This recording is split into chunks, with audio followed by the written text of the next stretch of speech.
Hey, shipmate! Want to hear a sea story? James Nicholson, a son of Maryland, born in 1736 or 37, he would dedicate his life to the sea and become an experienced sailor. Like many boys of the time, he entered seafaring life at an early age, and when he got older, he enhanced that skill set by joining the British Navy. Most notably in his British service, he was at the Siege of Havana, which began in 1762 and ended with their subsequent capture in 63. With the conclusion of the French and Indian War, he left the Navy and he settled into New York. That's where he got married and lived there until he moved his family back to Maryland in 71. He lived in Maryland until the outbreak of the Revolution in 75, where he volunteered his services to defend his home colony, and he was placed in command of the ship Defense, which sailed under the Maryland State Navy. Rebel Captain James Nicholson made a reputation for himself cruising the Chesapeake Bay aboard the Defense. He had great success against British merchant shipping, taking several prizes that were flying the British Union Jack. Merchantmen were in high demand, as supplies in general, and especially war supplies, were in dire need for the army. So these early successes at the sea were crucial to the victory of the troops on shore. Captain Nicholson liberated several colonial ships that had previously been taken by the British, so he was taking their ships and retaking ours. As successful as the Maryland State Navy ship Defense was, during Nicholson's first campaign, she ultimately proved to be impractical for the long-term defense of the bay against the world's strongest navy at the time. So she was sold in Philadelphia to raise funds for the defense of the state. After Captain Nicholson's success with the Defense cruising the Chesapeake, he accepted a commission as a captain in the Continental Navy on 6 June 1776, placed in command of the 28-gun frigate Virginia. The Virginia being one of the 13 frigates authorized to be built by the Continental Congress, the frigate class was one of the largest ships put to sea by the Navy, save for the 74-gun ship of the line, the America, which was given to France and never saw any action in the war. The frigate Virginia's keel was laid down on 13 December 75 at Fells Point, Maryland by George Wells. The construction of the ship was not completed until the spring of 1777, while James Nicholson was given command of her in the summer of 76. So that left him as a captain without a ship until it was completed in the following spring. But he had no way of knowing that at the time. There were a million things that can cause delays in construction. What if the British found and burnt the shipyard? Or it could be more mundane things like logistics complications or supply shortages and labor delays. All these things happened back then just like they do today. So without knowing when or if his ship would be completed, Captain Nicholson decided he would not sit on his hands and wait around while others took up the fight for freedom. He would take the fight to the enemy. So in the winter of 76, Captain Nicholson and members of his crew opted for some cross-training. They took their skills from the sea and applied them to a trade that also existed on land: artillery. They formed a unit and marched with the Continental Army as landsmen, akin to how dismounted cavalry troops can support the infantry. Their marksmanship with the cannon from years of training spent firing at targets on a rolling sea was exactly what was needed. Captain Nicholson's unit served alongside the Continental Army's artillery under Colonel Henry Knox, and this force proved to be a deciding factor in the outcome in the Battle of Trenton. Christmas Day, 1776. In the evening, Nicholson rode with Washington's forces when they crossed the ice-choked Delaware River, and it took till 4 a.m. to get the whole army onto the New Jersey side. Washington then split his forces to conduct a two-pronged attack on the approach to Trenton.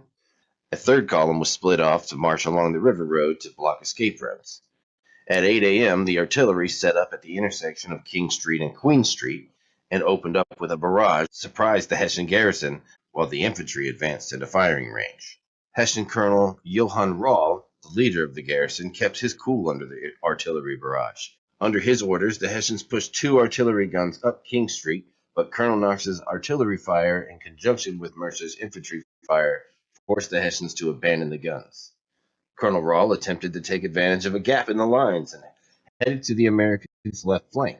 In response, Washington had a hand, pushed their forces forward, and closed the gap, forcing Rall and his men to take cover in an orchard field. Colonel Rall, ever resourceful, attempted to retake the 2 guns that were previously abandoned on King Street, and there Washington had his forces close the pincer maneuver by moving forward Mercer's, Stevens, and St. Clair's forces, enveloping the colonel on 3 sides. So the colonel retreated back to the orchard, and there he was wounded by musket fire while leading the breakout. With the colonel wounded, The organization of the withdrawal fell apart, surrendered to George Washington. Hessian casualties were 22 KIA and 83 wounded, with over 800 men taken as prisoners of war. More importantly, their arms and powder and other supplies were taken, which were desperately needed. Not a single American death was sustained from the battle. The colonial victory at Trenton was a combined effort of all the Continental forces, but without the artillery catching the Hessians by surprise at the beginning of the battle, and the fire they poured into their ranks disrupting their attempts to mount an organized resistance, the battle would have cost many of Washington's men their lives, or gone another way entirely. Following the Battle of Trenton, Captain Nicholson returned to Maryland. He had to check on the progress of the frigate Virginia, but she was still in the yards being built, so Captain Nicholson was still a captain without a ship. With such a skilled captain sitting on the shore, Continental Congress would put his talents to good use. Come about the end of January in 77, Captain Nicholson was ordered to travel to Baltimore and take command of the Hornet. The Hornet was no frigate, but she was ready for sea. She was fitted out at Baltimore, mounting 10 4-pound cannons and 4 swivel guns, split between port and starboard, so 5 guns and 2 swivels to each side. Fun fact, during this time, the way to refer to the left side of the ship was larboard, and to refer to the right side of the ship was starboard. And it wasn't changed to port and starboard till 1846. So know your other larboard. That could get confusing. Anywho, the reason the Hornet was available to be captained by James Nicholson was she had previously sailed with the Essex Hopkins fleet in 18 February 1776 to assist in the amphibious attack on the Bahamas, but while en route just off the Virginia Capes, she ran afoul of another Continental ship, the Fly. Unable to accompany the fleet for the amphibious assault on New Providence in the Bahamas due to the damage, and had to go back to the yards for repairs. Well, after being repaired, she was sent north, patrolled the Delaware Bay for nearly a year, and so she was available to be captained by James Nicholson come January 77. Once Captain James Nicholson took command of the Hornet, she received new orders. Captain James Nicholson was to provide protection for a convoy of merchantmen bound for Charleston, South Carolina, and he was to guard them from being taken as prizes by the patrolling British ships. His orders were to escort the convoy, quote-unquote, fairly off to sea, and in February he managed to slip the convoy through the blockade and get them out there. The remainder of the cruise was smooth sailing. After successfully escorting the convoy into South Carolina, the Hornet had further orders for herself.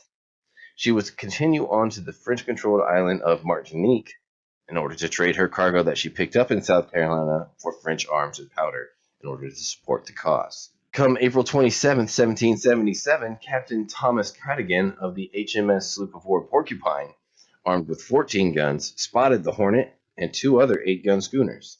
They were seen 201 leagues, which is about 603 miles, northeast of Cape Canaveral, Florida, at 5 a.m. The HMS Porcupine gave chase at 5:30, and after an hour and a half of a little cat and mouse, the Porcupine bore down on the Hornet and came alongside her at 7 a.m. Captain Nicholson and the 2 8-gun schooners took evasive action instead of combat, as their orders were to make it to the island to conduct commerce, not take on the British. They could not allow themselves to be taken if the troops back home were to get the supplies they need to keep up the fight. In an attempt to buy time for the other 2 ships, Captain Nicholson performed a kiting maneuver and led away the Porcupine, and she took the bait. Well, with the Porcupine being the faster ship, she was able to catch up to her once more. The 2 began a running battle, trading shots with each other, going back and forth, operating cannonade, firing cannons, swivels, and muskets at each other. The Hornet's crew performed admirably in their duty. Outgunned as they were, they held firm, stayed at their post, manning the guns, firing over and over in a battle that lasted 2 hours, fending off the Porcupine. After 2 hours, Captain Nicholson, realizing he was outgunned 14-10, and having accomplished his task of leading the Porcupine away from the other ships, he gave the order to break off from the engagement so his ship could disappear as well, and hopefully make land in Martinique. The Porcupine, on the other hand, had no intention of letting the Hornet escape after battling so hard for the last 2 hours. The Porcupine kept up the pursuit as the Hornet sailed away. Over the course of the battle, the Hornet had been holed several times with round shot. She was taking on water, causing her to rest low in the water line, and even with the crew working the pumps to dewater the ship, she was too slow,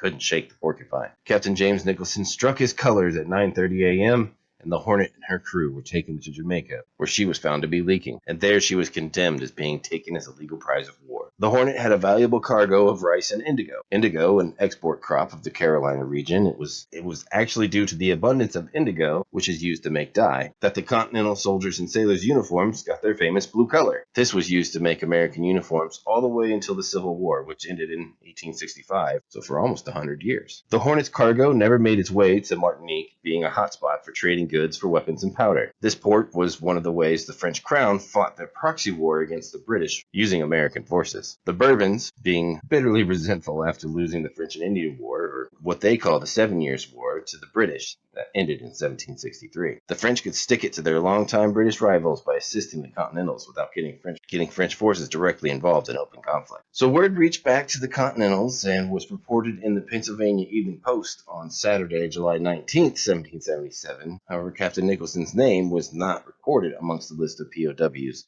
in Port Royal, Jamaica. On Friday evening, the 9th instant, came into Port Royal the sloop Hornet, a prize taken by His Majesty's sloop Porcupine, commanded by the Honorable Captain Thomas Cadigan.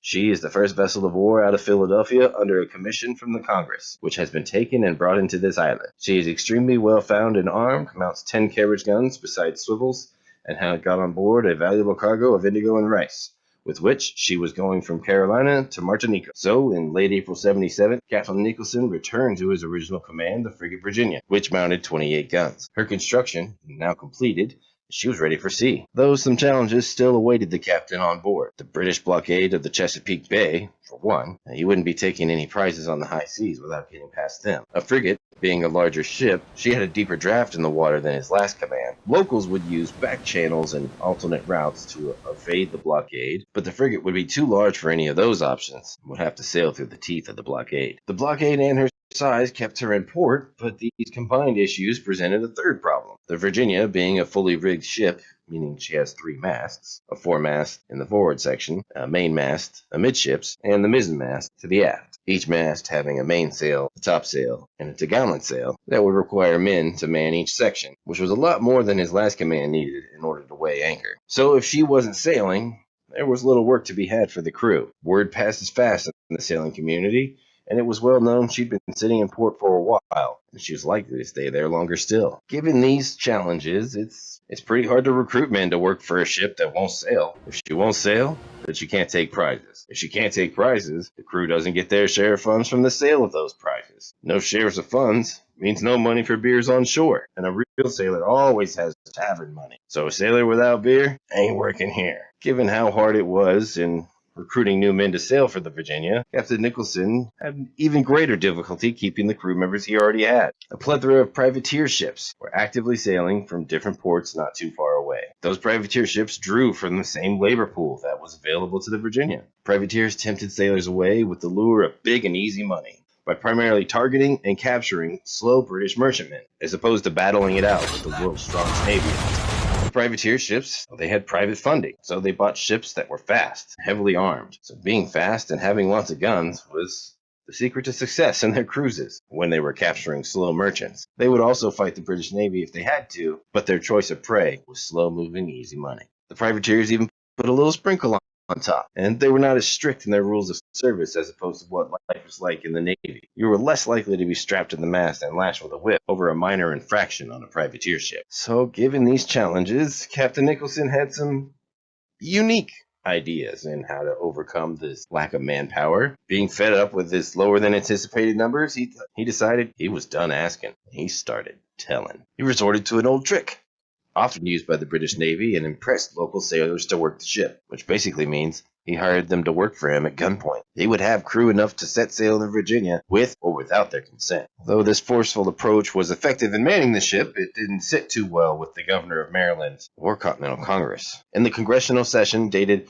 29 April 77 stated the following: Congress took into consideration the letter from Governor Johnson of the 26th of last month. On this matter, which contained copies of the governor's letter to Captain James Nicholson and Captain Nicholson's answer, whereupon it is resolved that Congress will never countenance or support any Continental officer in violating the laws of any state or treating its magistrates with contempt. Furthermore, that Captain James Nicholson be suspended immediately from our command, and that the service of the United States, until such time that he shall have made satisfaction, as shall be accepted by the executive powers of the state of Maryland, for the disrespectful and contemptuous letter written by him to the governor of that state. Furthermore, be it resolved, the Captain James Nicholson, be served with a copy of said resolutions, and in the case that he shall not, within 5 days after receiving said, make the satisfaction required, that he be dismissed from his command and from the service of the United States entirely. It is hereby ordered the foregoing resolutions be immediately transmitted by the Marine Committee,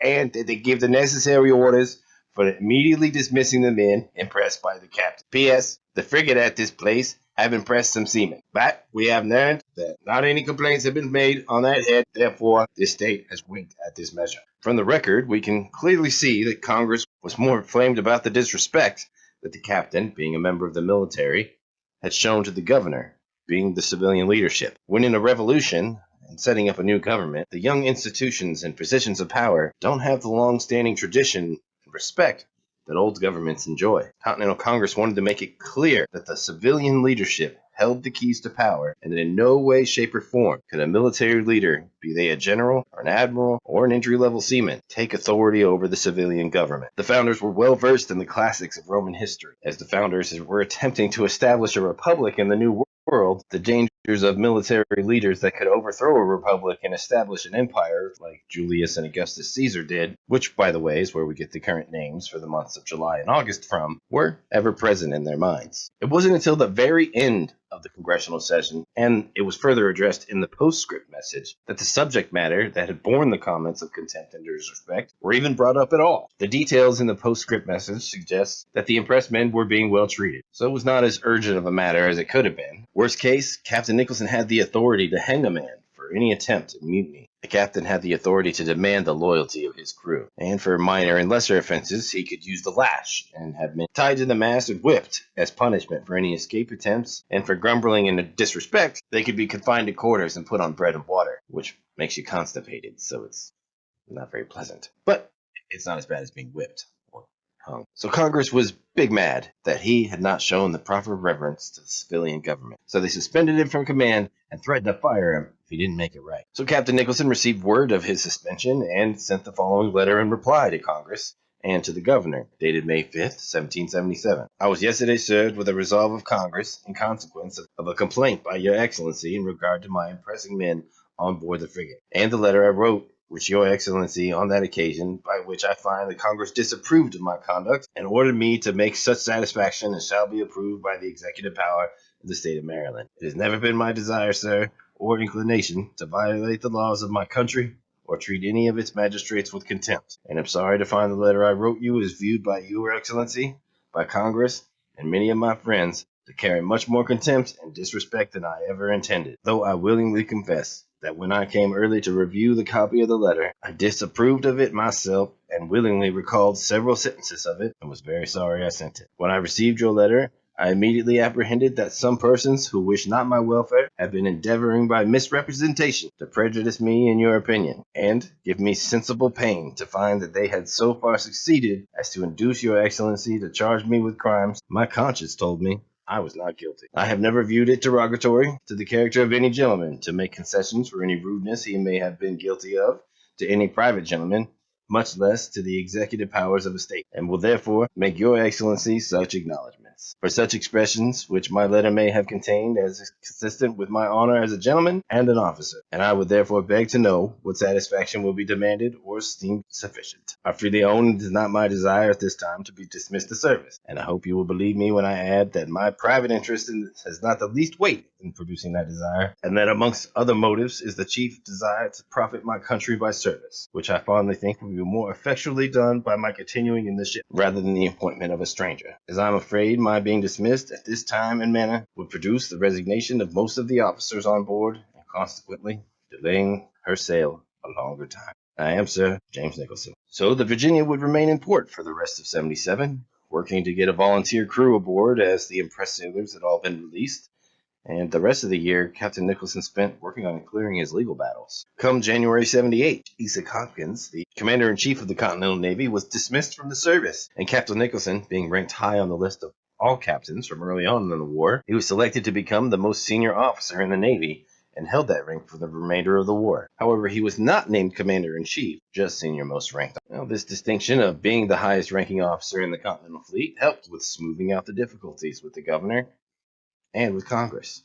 He avoided being kicked out of the Navy. Captain Nicholson officially returned to active duty as commanding officer of the frigate Virginia on 30 March 78, and he would hear of absolutely zero time being wasted to enact his war plans. On his very first day back in command, he ordered the Virginia to get underway. He would take this ship to fight the British, come hell or high water. Captain Nicholson's decision to get underway was made against the advice of the Maryland Council of Safety, and their words went in one ear and right out the other. After all the political turmoil he'd been through, he was determined to leave his mark on the war. Captain Nicholson aimed to give his crew all the work they could handle. He planned to be sending in prize ship after prize ship, all captured in battle, to be sold to support the cause and his crew. He would prove to the governor, to Congress, and the world that as the highest ranking captain in the Continental Fleet, it was him who'd bring home the glory. The Continental frigate Virginia normally carries a complement of 170 men. However, several men had been left behind on the Virginia's tender ship when she anchored at 8 a.m., departing from Annapolis. Cruising alongside her was the Continental ship, the Saratoga. The plan of the day being for both of them to sail from Annapolis to the bottom of the bay, so that by the time they reached the mouth of the bay, it would be good and dark, and they could slip through the blockade and into the open ocean without being seen. It was a good plan, though it had just one small concern. There were two ships, only one pilot available. The lone pilot was aboard the Saratoga. Captain Nicholson would not be delayed due to a lack of manpower. Oh, just that one problem that had kept him on shore for over a year. Got him suspended, almost cost him his entire career. So instead of stopping to hire an additional pilot at the cost of time and some money, he would do the best he could with what he had. Local pilots made their living by taking the helm of ships, and hence the name, would pilot them through dangerous or unfamiliar waterways to safety. They were able to offer this service from years of experience building familiarity with the area. They knew these waters like the back of their hand. They could guide ships through rain, shine, day, night, and they only got paid once they made it through. So with only one pilot available, an impromptu plan was made. The Virginia would follow in the Saratoga's wake. As long as she kept her stem on the Saratoga's stern, easy day. Now, this plan sounds well and good on paper, kind of like playing follow the leader in the dark through an active minefield. Surprisingly enough, the plan was working well, with the Virginia following in the Saratoga's wake, and the two were making good time under the cover of darkness. Be it a twist of fate or Murphy's Law, Captain Nicholson's plan didn't account for Mother Nature, who always has a plan of her own. A bout of adverse wind caused the Virginia to veer off,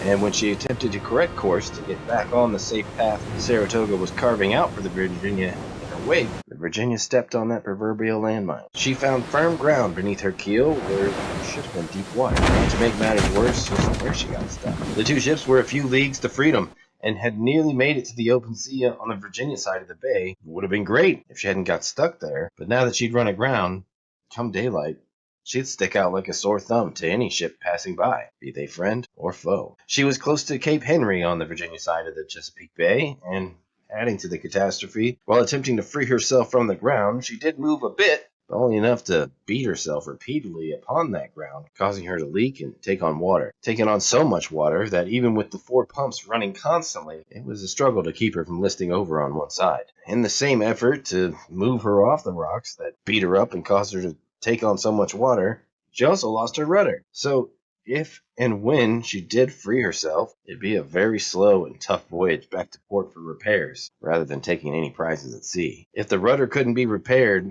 she'd likely have to be towed. The sails can be used to steer in a pinch, but the rudder is the primary way to steer the ship and maneuver through the sea. She'd also be sailing back with a cargo hold full of seawater, rather than desperately needed arms, powder, and supplies for the cause. But before worrying about any of that, she would first have to free herself from her current predicament. And for now, the Virginia was a sitting duck.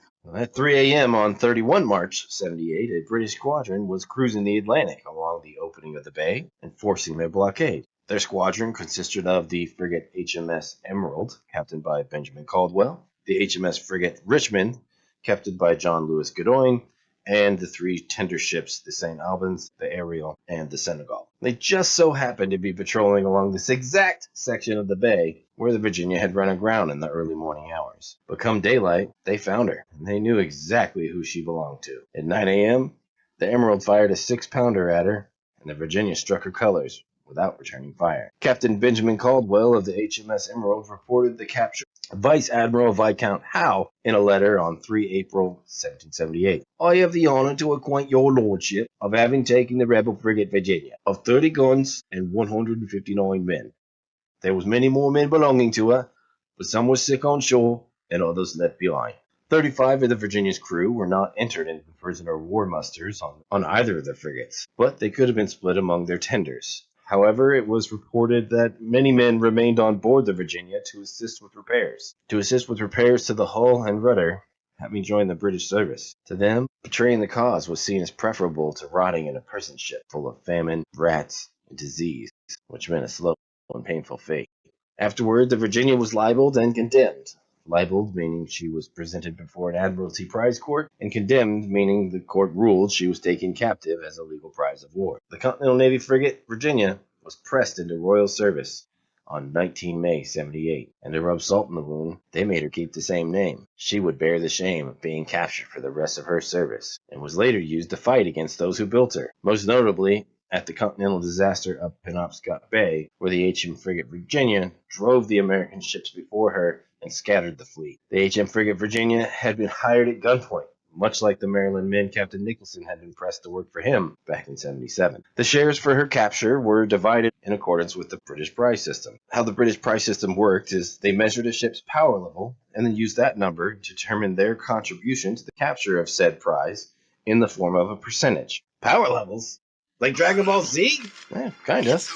Their power level was measured by adding up the weight in pounds of all cannon on board and then multiplying that weight by the number of crew, giving her power level. Each ship's power level in the squadron is then added up to give the total power level of the squadron. Then each individual ship level divided by the total power level of the squadron, and the resulting percentage would be their cut of the total prize money earned from the sale of the ship. Each sailor would be divvied out shares based on their job on board the ship. Even if a captured prize is pressed into military service, like the Virginia, the Crown would buy the ships from the captors and use the same method of payment as if it was sold in a civilian auction. So that was the British perspective on the capture of the Virginia. They showed up, found her floundering on the rocks, and gained a ship at the cost of 1 cannonball. However, there are 2 accounts from the American perspective on the loss of the frigate Virginia. They each come from Continental Navy officers who were both on board that fateful day. James Nicholson, who escaped being captured, and Lieutenant Joshua Barney,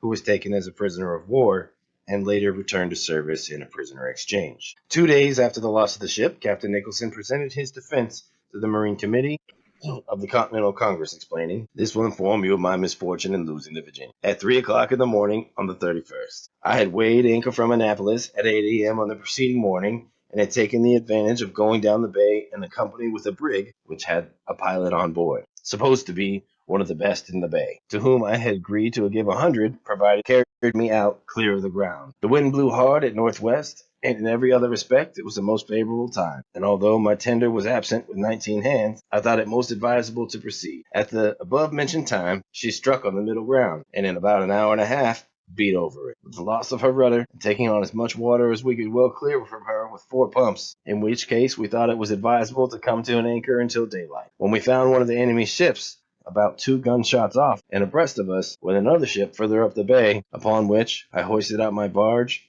and took such of my crew as was inclined to run the risk of getting on shore. 10 men, including myself, with the greatest of difficulty, got on Cape Henry, where I waited until 10 o'clock. When I saw the 2 ships, I immediately went to Portsmouth, got a boat, and came on board the St. Albans under a flag of truce, in order to procure the parole of my officers, which I expect to accomplish, after which I shall proceed to Baltimore, and from there I wait on Congress." Well, many years later, Lieutenant Joshua Barney, who later earned great naval fame in the U.S. Navy, serving as Commodore during the War of 1812, remembers it a little differently in his autobiography. "Daylight, we saw 3 of the enemy's frigates near us. We had passed them, and the loss of our rudder prevented us getting to sea. The moment Captain Nicholson saw the enemy, he ordered the barge to be hoisted out and left us, not waiting to take his papers or even the private signals with him, and in that manner escaped on shore. So soon as he was gone, I ordered the anchor cable cut, and in order to run the ship on shore at Cape Henry, which could very easily have been done, the wind being fair, but in this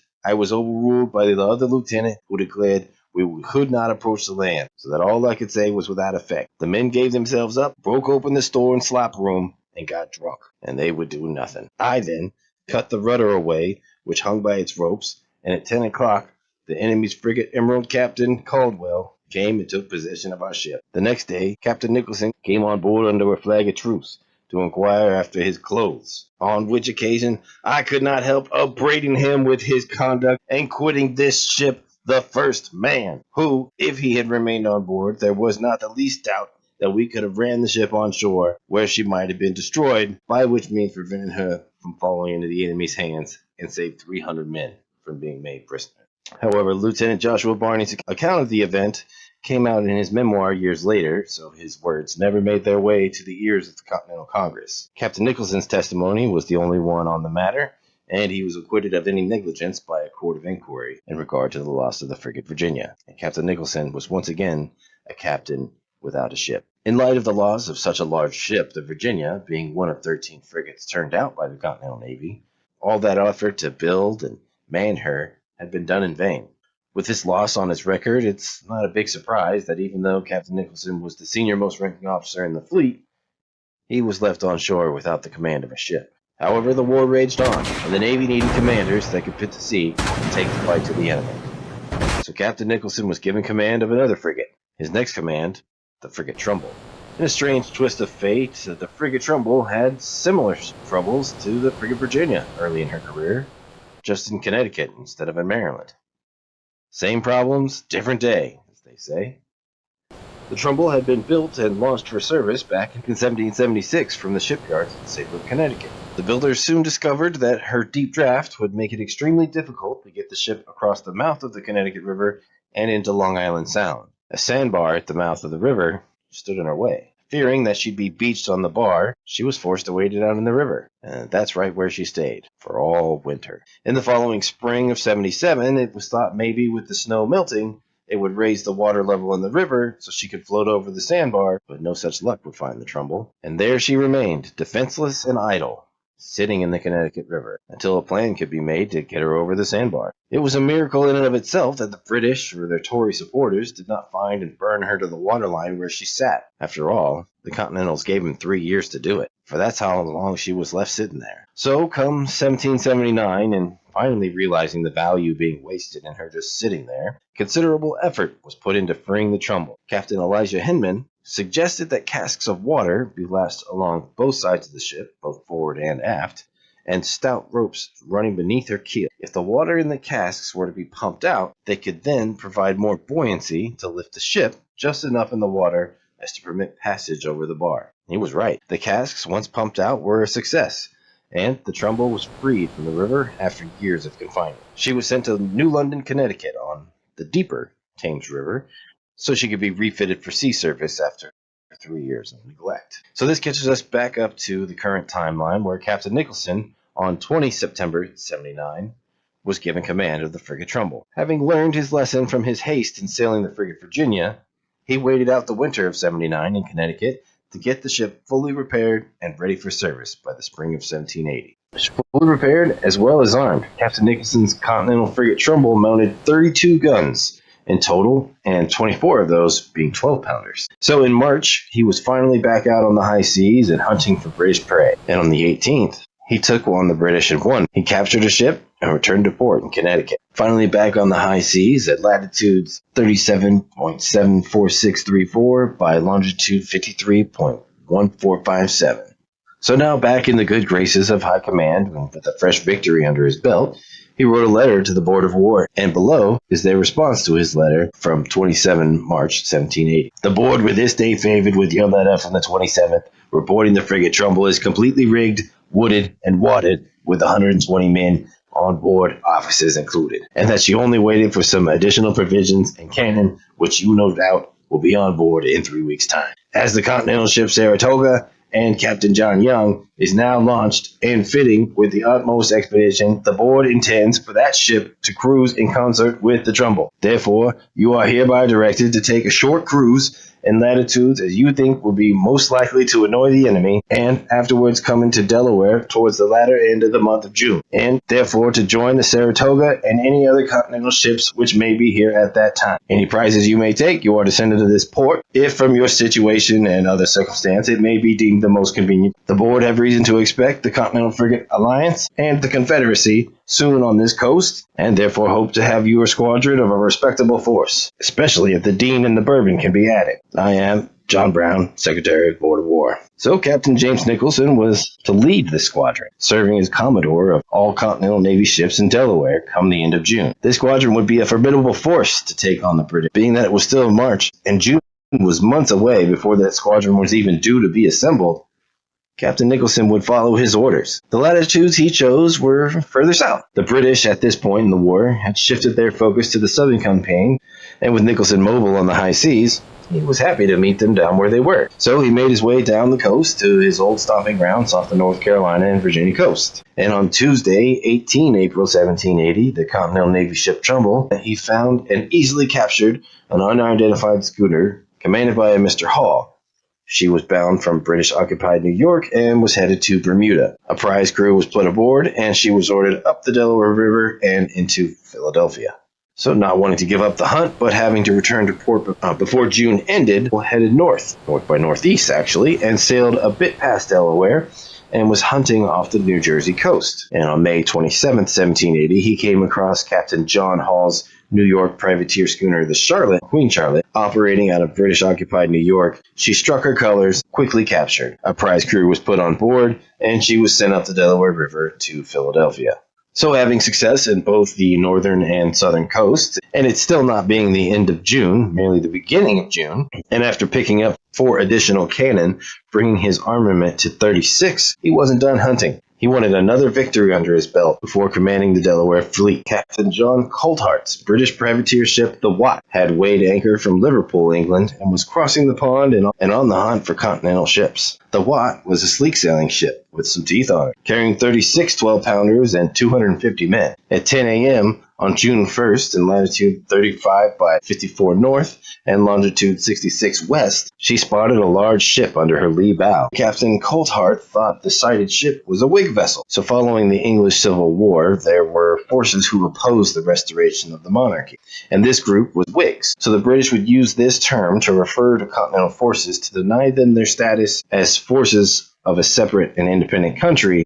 So Captain Coltheart, figuring the ship he spotted was bound to France to trade continental domestic goods for military supplies. He couldn't allow that. So he immediately changed course and bore down on her with all the wind his sails could muster. The ship he saw was Captain James Nicholson's frigate, the Trumbull. When Captain Nicholson likewise spotted the British privateer barreling towards him, he hauled up his courses and hove to, meaning to come to a stop. This was done to close the distance between the two ships. He aimed to meet Coltheart's challenge. As the Watt approached, she hoisted the British colors to identify herself and fired a single gun in salute after seeing the Trumbull come to a stop. It was a naval custom to fire a single cannon to serve as a long-distance hand salute to friendly ships that could be carrying a higher-ranking officer on board as a sign of respect. In response, rebel Captain James Nicholson decided a little subterfuge would assist him in further closing the gap between the two ships. He carried an assortment of different countries' flags on boards to fit the needs of the moment, and at this moment, the colors of the Royal Navy were called for. It was a common custom to fly false flags, and was legal to do so. You just couldn't fire on another ship until you revealed your true colors. And so rebel Captain James Nicholson also hoisted the British colors and fired a gun to the leeward, which means sheltered from the wind or downwind, and thus returned the Watt's gun salute to see how far the string could get him. Captain Coltheart took the bait and believed the Trumbull was a British cruising frigate. Captain Nicholson had previously served in the British Navy, knew how to show the proper British colors, signals, and courtesies. Captain Coltheart, seeing what he thought was a friendly ship, maintained his course and speed, as his focus of catching up to her shifted from sinking or capturing her, now to having a little chat, as he desired to speak with her captain. The Watt, also being a fully rigged or 3-masted ship armed with 36 guns, approached the Continental Navy frigate Trumbull on her weather quarter, or from behind and into the wind, upwind. The Trumbull then filled every sail she had with wind and headed to the east. The Watt was immediately suspicious of the Trumbull's sudden movements, and instead of preparing to board and shake hands with a friend, the Trumbull just took off at full speed. So soon after the Trumbull's unexpected departure, the men from the Watt realized what was up. and let loose 3 cheers as their battle cry, and followed it up by a broadside of her guns, that being 18 cannons, all firing at the same time, sending 12-pound cannonballs hurtling towards the Trumbull, to begin what historian Gardner Allen considered one of the hardest-fought naval engagements of the entire war. The two ships circled each other and continuously fired broadside after broadside in a range that was never wider than 80 yards apart. This barrage of cannon fire lasted for 2.5 hours. At times, the two ships seemed so close together that they collided and became locked together, ensnaring their yardarms in each other's standing rigging. Even while locked together, both ships repeatedly fired broadside after broadside. Being that they were locked together, they shared more than just cannonballs and powder with each other. Flames erupted on both ships. The two ships cut away their entangled yardarms and rigging so they could put out the flames that would finish the job their opponents started. After the fires were put out, both captains assessed the damage to their ships, and the Watt was amazed she was still afloat. Her hull was turned to Swiss cheese. Her rigging, sails were shot to pieces. She was quickly taking on water. The Trumbull hardly fared any better. Captain of Marines Gilbert Saltonstall recalled the damage on board the Trumbull. "We were literally cut all to pieces. Not a shroud, a stay, a brace, a bowling, or other rigging was left standing. Our main topmast was shot away. Our fore, our main, and mizzen jiggermasts gone by the board." Out of 199 men on board, the Trumbull suffered 8 killed in action, 31 wounded, 6 of which were mortally wounded. The Watt had 13 killed and 79 wounded, 2 of which mortally so. Captain Coldheart of the Watt decided a safe port to make repairs was more important than continuing the fight, and headed in the direction of British-occupied New York. Captain Nicholson, however, had his blood up. Sails were hastily put together, and he pursued the Watt. He chased her for over 8 hours, but the Trumbull was so badly damaged she could not close the gap. With damage control and repairs being made as she chased the Watt, the Trumbull, that was in shambles, had to weather a storm with gale-force winds on her way back home, straining their one remaining mast to its leg.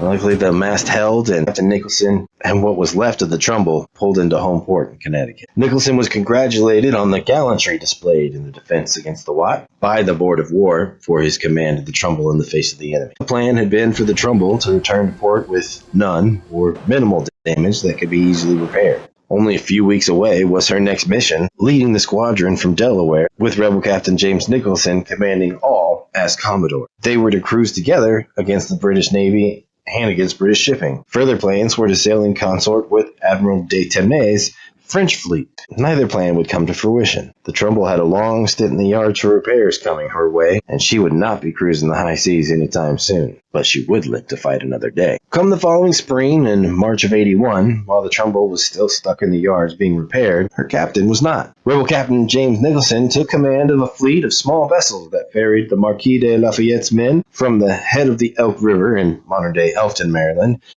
down to Annapolis. George Washington had sent Lafayette's army to meet up with Baron von Steuben, the one who earned his claim to fame by training Washington's troops at Valley Forge into a proper army. Lafayette and the Baron's forces were to meet up with 1,100 French soldiers, and this coalition had the express purpose of capturing Benedict Arnold, who at this point in the war had betrayed his oath and joined the British forces. To further cement his betrayal, he was leading raids against his former countrymen, keeping in mind what that meant for the local populace who they'd be liberating their provisions from. This coalition ultimately abandoned the pursuit of Benedict Arnold, as George Washington, rightly so, sent Lafayette to join forces with Nathaniel Greene to set the trap for Cornwallis in Yorktown that ultimately would bring an end to the war. Captain Nicholson helped with the logistics of transporting troops to end the war. So while Captain Nicholson was away making moves for the new nation, the Trumbull, however, was stuck at home in port due to lack of both money, manpower, until late July 1781. That means she was laid up for almost a year after the battle with the Watt. Finally, she was able to leave the yards, and she would take a short cruise with another frigate, the Dean. And who better to hunt with than a brother? The frigate Dean was captained by Samuel Nicholson, James Nicholson's brother. Hunting British ships was now a family hunting trip. They searched the seas for British ships together while en route from Connecticut to Philadelphia, but there was little action to be found there. Captain James Nicholson wouldn't stay put for long. He weighed anchor from Philadelphia on Wednesday, the 8th of August, 1781, and bound for Cape Francois in Saint-Domingue, which is modern-day Haiti. The Trumbull, now mounted with 28 guns, which is fewer than she previously had at 36 12-pounders. The lack of manpower in Philadelphia for the Continental frigate Trumbull left Captain Nicholson with a difficult choice: remain in port and do nothing, or trust a ragtag crew of British deserters. Remember that crews need to be larger than what is needed just to sail the ship, because of prize crews. These men would form a skeleton crew to take command of the ships they captured at sea and sail them and bring back to port, ensuring the ship would be sold and the sailors could get paid, with the plan being to capture as many ships as possible, so you would need several sets of skeleton crews. And so, the oath-breaking British deserters were recruited at Captain Nicholson's suggestion. The Trumbull and 2 other colonial privateer ships would escort a convoy of 28 merchant ships, each ship with a cargo hold full of flour, to trade for war supplies from the French. Out prowling the high seas for just such a convoy was British Captain Dawson's 32-gun frigate, the H.M. Iris, and the 18-gun sloop of war, the H.M. General Monk. The Trumbull's first day escorting the convoy of merchants was smooth sailing. Everything was routine, went to plan. That second day, though, that's when the 2 British warships found the convoy and chased them off the Delaware Capes. The convoy scattered. The Trumbull was to come between them and the British when a squall, which is a fast-moving storm that can last 10 to 40 minutes, with gusts of winds over 22 knots. It often includes rain, lightning, but most importantly, sudden wind shifts. Sustained heavy wind can do some serious damage to a sailing ship. Captain Nicholson reported the wreck of the topmast with the yard and rigging laying aback of the foresail and over the bows. The topsail yard arm came through the foresail and onto the forecastle. With our utmost exertion, we could not clear ourselves of the wreck until one of the ships came alongside and the other in sight. Immediately, all hands were called to quarters, and instead of coming, 3/4 of the men ran below, put out the lights, the matches. With the remaining and a few brave officers, we commenced an action with the Iris for 1 hour and 35 minutes, at the end of which the other ship came up and fired into us. At no time in the engagement had I more than 40 men upon deck. Seeing no prospect of escaping in this unequal contest, I struck, having my 1st and 3rd lieutenants and Captain Murray, a volunteer, with 8 others wounded and 5 killed. My crew consisted of 180 men, 45 of whom were taken out of the New Goal, prisoners of war. Though they, through treachery, and others through cowardice, betrayed me, or at least prevented me by making the resistance I would have done. The lead British frigate, the Iris, formerly being the Continental Navy ship the Hancock, captained by John Manley, which the HMS Rainbow captured back in '77. The 18-gun General Monk, she had also formerly been privateer General Washington. 3 vessels from the merchant convoy carrying flour were captured and brought to New York on August 11, 1781. In spite of statements that Captain Nicholson was sent to England as a prisoner and remained there until the end of the war, he was actually taken to New York. Must have been exchanged quickly, as on 17 November 81, he requested a court of inquiry from Robert Morris, which was held on 30 November, and the court consisted of Major Samuel Nicholas, James Craig, and Nathaniel Falconer. James Nicholson was found to have acted with honor in surrendering the Trumbull. 13 March 1783, Captain James Nicholson of the Continental Navy begs leave to make application to the governor and council of the state for permission for himself and his daughter to go into New York in order to have an interview with his father-in-law, who writes presently to that purpose. The Treaty of Paris that put an official end to the war was not signed until 3 September 1783. So in March of 83, New York City was still British-occupied territory. But his wife's father lived there, as that's where they met and got married. So he was allowed to go. In May, Nicholson was ordered by Morris to go to New York to oversee the assembly of the transports, so the troops from Pennsylvania, Maryland, and Delaware could be ferried home from Charleston. And this was Nicholson's last official act as a rebel captain. He later moved to New York City and served as Commissioner of Loans. There he lived out his days and raised his 6 children. He was involved with politics and joined the New York chapter of the Society of Cincinnati, which was a group of veterans who served as commissioned officers in the war. The USS Nicholson was later named in his and his brother's honor, who both served in the Revolution.